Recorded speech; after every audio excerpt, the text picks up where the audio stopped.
ang una natin kailangan gawin ay linisin lahat ng estero, lahat ng mga spillway, lahat ng ganito upang maging mas malalim yung ating pagdadaanan ng tubig, isang-isa. Pangalawa, para maayos natin at maging mas maganda ang pagtakbo ng tubig para hindi nga maiwan ang lupa na nanggagaling sa taas, yung ibig nagsisiltation. Hindi ito maaaring gawin na minsan lang. Ito ay patuloy nating gagawin, hindi natin titigilan ito. Kasama na ito sa MOOE ng DPWH, maintenance na kailangan nilang gawin every year. Ngayon, itong unang phase, kailangan dahil napakalalim pa, 10 meters pa yung huhukayin on average sa ating, ganun kababaw na yung tubig. 10 meters ang kailangan natin hukayin para yung iba 20 meters. I'm sorry, 10 feet.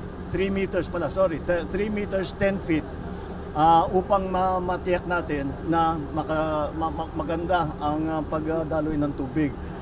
Ngayon, we will continue to do this first part of the Oplan hanggang July of next year. Ng mga 9 months ito. Hindi namin titigilan. Ngunit, even after that 9 months, ay patuloy lang, regular na ang paglinis, pag-desiltation, paglinis ng basura, lahat ito ay patuloy natin gagawin. Hindi natin pwedeng tigilan dahil alam naman natin umiipon pa.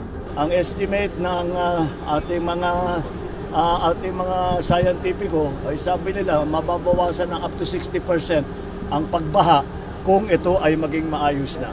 Mas mababawasan pa ang baha pag naayos natin ang mga pumping station.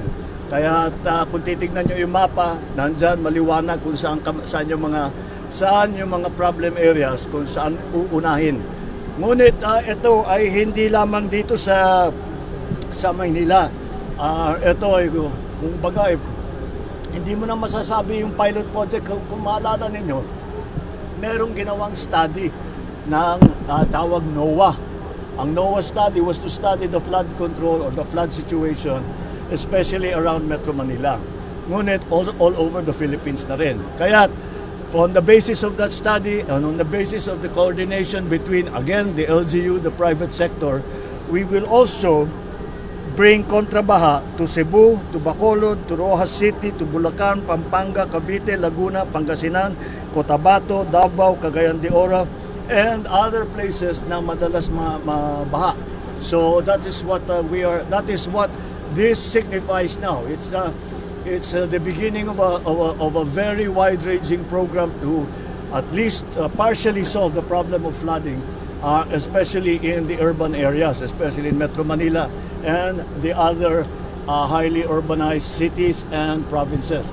Kaya this is going to be a simple solution, but it will take a lot of work